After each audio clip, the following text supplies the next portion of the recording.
Chapter 1 a week. That's all I had before the world would fall apart. The world was still calm, still naive, unaware of the horror that was coming. The sun was shining. People were living their normal, mundane lives, oblivious to the nightmare waiting to strike. But I knew better. I knew exactly what was about to happen. The apocalypse was just days away, and I couldn't afford to waste a single second. I wasn't going to make the same mistakes again. I wouldn't fall victim to my past life's betrayal. No one was going to use me as bait again. I pulled myself together. First things first, I needed a place to stay. A safe house. Something secure, far from anyone who could hurt me again. I couldn't rely on anyone, not even the people I once loved. And my fingers scrolled through my phone, searching for properties. I needed something isolated, something off the radar, with enough land to fortify. No high-rises, no apartments.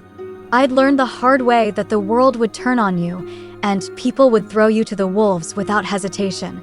After what felt like hours of searching, I found it. A small house, tucked away in the woods on the outskirts of the city. Isolated. Perfect. I didn't wait. I immediately called the number listed for the property. The owner answered, her voice pleasant, but I didn't care about small talk. I was already planning the escape. A few minutes later, I'd arranged to see the place. It was strange, knowing what was coming but still walking through a world that looked so normal, so unaware. I felt like a ghost, drifting through the last few days before everything changed, but I wasn't going to sit around and watch it happen. I was going to prepare, to take control. This time, I was going to survive. And I wasn't going to let anyone, not even my past self's so-called friends, get in my way. Chapter 2, breaking up with someone is never easy. But when you know it's the right thing to do, when you know you need to cut ties for your own survival, it becomes more of a necessity than a choice. I never imagined I'd be breaking up with him this way, not after everything we had been through. But after everything that happened, the betrayal, the selfishness, it was the only way. I pulled out my phone, hesitating only for a moment before typing a message to my ex, "We need to talk." I didn't wait for him to reply. Instead, I walked over to the window and stared out at the quiet street, trying to steady my nerves. What I was about to do wasn't easy, but I wasn't going to be his fool anymore. I wasn't going to play the part he wanted me to. When my phone buzzed, I already knew what it would say. "What's up?" I could hear his casual tone, the nonchalance that had always made me feel like I didn't matter. I took a deep breath and typed back, "I think it's time we break up. I can't keep doing this. I'm done." The reply came fast, but not fast enough to hide the sting in his words. "What? Why? What's going on? Did I do something?" He had to ask. He had to play the confused victim. After everything he did, everything he planned, he was still acting like this was some kind of misunderstanding. I scoffed and texted back, "You know exactly what you did. I'm not your bait anymore. I'm done." The message sent, and I didn't look back. I knew what would happen next. He would call, beg for answers, try to convince me that it wasn't what it seemed, that I was overreacting. But I wasn't going to give him the satisfaction of that conversation. I wasn't going to let him make me doubt my decision. Sure enough, the phone started ringing a minute later, but I let it go to voicemail. I couldn't listen to his excuses. I couldn't hear his voice anymore without feeling sick. He had a part in my death. And now it was my turn to walk away from the wreckage of our relationship. I ended the call and deleted his number from my phone. He'd be fine. He had her, the one who had always been by his side. The one who had helped him betray me. She would be his problem now, not mine. The world was about to fall apart, but I was done with him. I was done with all of them. Chapter 3, the day felt like it dragged on forever. After sending the message to my ex, after cutting the last remaining thread tying me to that life, I felt free. It was strange, almost surreal, to have made such a definitive choice. I wasn't used to making bold decisions. I'd always been the one who went with the flow, letting others dictate my path. Not anymore. I was done being a pawn. I pulled up the listing for the house I had seen earlier. A secluded place in the woods, a house far enough from the city that no one would think to look for me. I wasn't interested in being alone in the middle of nowhere, but I wasn't going to take any chances. Not with the world on the brink of chaos. I drove to meet the property owner, my mind racing. The drive felt like it took forever, though I knew it was only an hour. My hands gripped the steering wheel tight, knuckles white. I didn't look back. The city, the people who had betrayed me, were behind me now. All that mattered was securing a future for myself. When I arrived at the house, I felt a sense of peace wash over me. It was perfect. A small, cozy cabin with enough land to fortify, surrounded by trees, hidden away from prying eyes. It was exactly what I needed. The owner, a middle-aged woman with tired eyes and a kind smile, showed me around the property.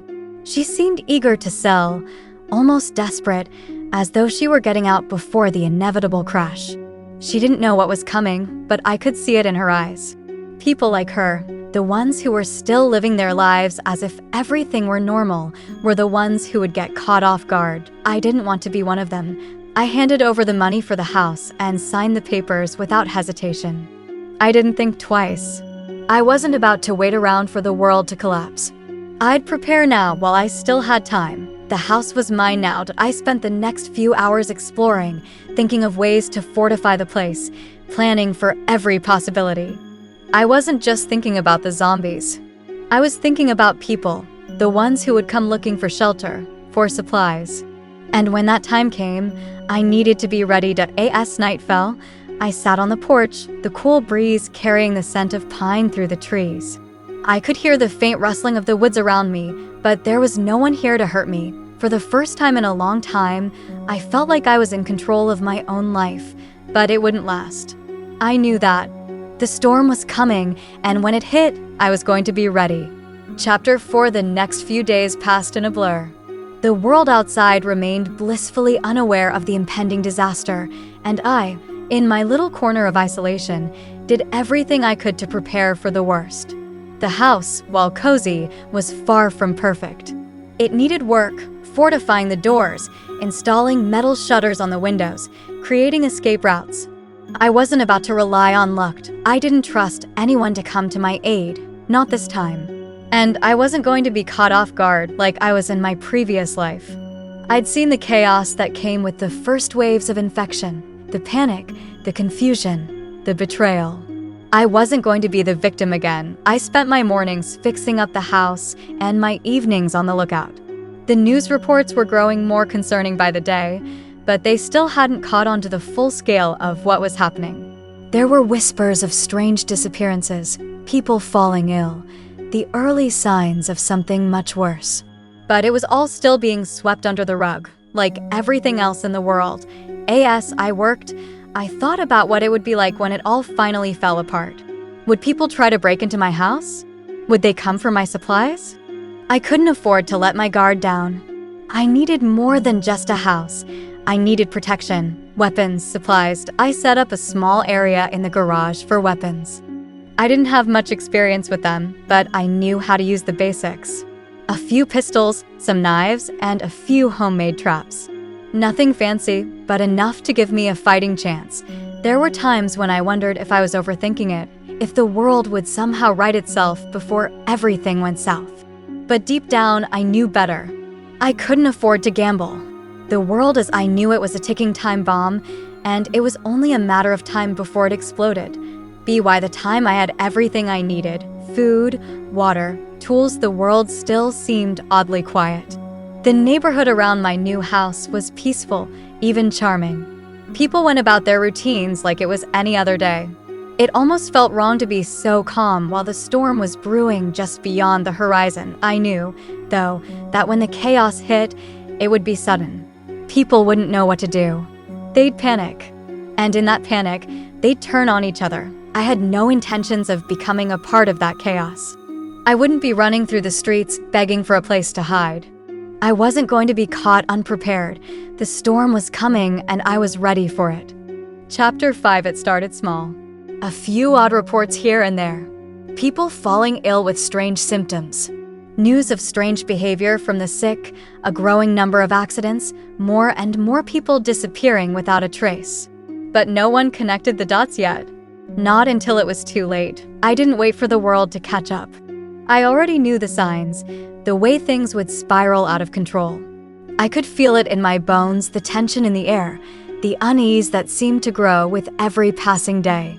The calm before the storm. It was early in the morning when I first heard the distant screams. At first, I thought it was just some kids playing. The kind of sounds that float through the neighborhood during summer break. But as the minutes ticked by, the screams grew louder, more frantic. My heart pounded in my chest as I peeked through the window, watching the street outside. It was then I saw the first wave of chaos. A woman running down the street, her clothes torn, blood smeared across her face. She was shrieking, looking behind her as if she were being chased. People on the sidewalk barely seemed to notice. They were too wrapped up in their own lives to understand what was happening. But I knew. The woman stumbled to the ground just a few houses down. No one stopped to help. A few people glanced in her direction but did nothing. Then, a man appeared from the alley, his eyes wide with panic. He didn't look right. His skin was pale, his movements jerky, and there was something unsettling about the way he was staring at the woman. Before I could even think, I heard the unmistakable sound of a scream, not the kind of scream that comes from fear, but the kind that comes from a desperate fight for survival. And then the man lunged at the woman. I gasped, backing away from the window, my heart racing. The woman fought back, but it was too late. The man's teeth sank into her neck. I turned away, nausea rising in my throat. This was it. The infection was here. I had no doubt that what I was seeing wasn't some random attack. It was the beginning of the end. I didn't have time to second-guess myself. I grabbed my bag, threw on my boots, and bolted for the door. I had to fortify the house to make sure it was secure before the panic spread any further, but as I stepped outside, I saw more. The streets were beginning to empty. People were running, screaming, some looking over their shoulders like they knew something was coming for them, but they didn't understand what. And then, just as quickly as it started, the sirens began to wail. The world was starting to burn. And I had a front row seat. Chapter 6, the chaos outside intensified as the hours passed. What had started as isolated incidents quickly spread like wildfire. People didn't know what was happening, didn't understand what they were facing. All they knew was that something was terribly wrong. I stood in my living room, eyes glued to the news, watching as reporters tried to make sense of the growing panic. They didn't have the facts, no one did yet, but the images of destruction and terror were enough to tell anyone with a brain what was really going on. The world was being overrun. I couldn't stay glued to the screen.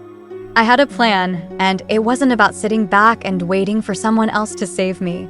It wasn't about waiting for someone else to understand what was happening. I was already ahead of the game. I grabbed my tools and headed outside, determined to make my house a fortress. I had the house, the land, and the security measures in place, but I needed more. I wasn't going to just sit and pray that the doors and windows would hold. The first thing I did was set up a barricade in front of the main entrance. A few heavy wooden planks from the old shed in the backyard, nails, and a hammer. It didn't look like much, but it would buy me time. Time to figure out the next step. Time to survive. I moved quickly, working faster than I ever had before. The sun was setting, casting long shadows across the yard as I worked. The neighborhood, which had been so calm only days ago, now seemed like a war zone. The distant sounds of sirens and screams were almost constant. I set up a few more barricades around the house, reinforcing the back door and windows. I wasn't taking any chances. The trees surrounding my property were dense, their branches thick with leaves, offering me a degree of privacy and protection. But I knew I couldn't trust that alone. It wasn't just the zombies I had to worry about now. It was people. Desperate, frightened people willing to do anything to survive. And I didn't plan to let anyone use me as a stepping stone. I'd heard stories, seen movies, and read about what happens when the world goes to hell. The rules change. People change.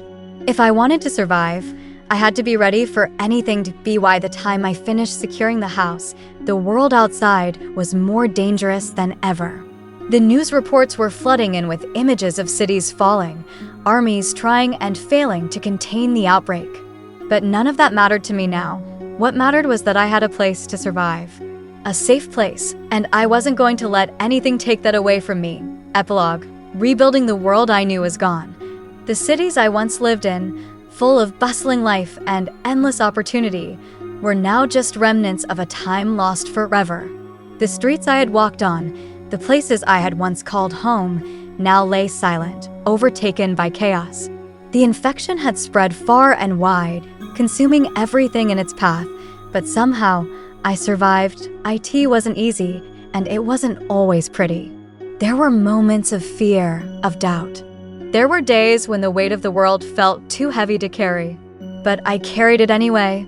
Every barricade, every precaution, every choice I made was a step toward surviving, not just the apocalypse, but the life I had once been forced to live, the one that had been taken from me. I had watched people come and go, some driven by desperation, others by fear.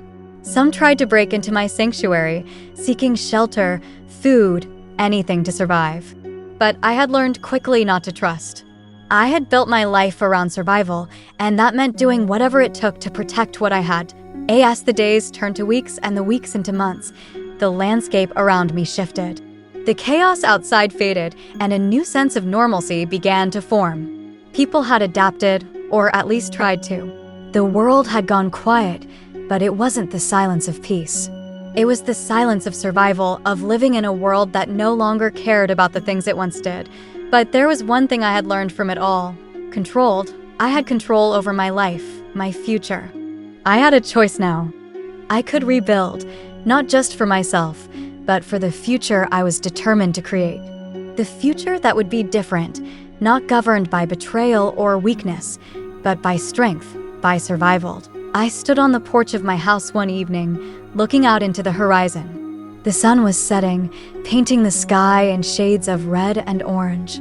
It was a sight I had never really taken the time to appreciate before. But now it felt like a gift.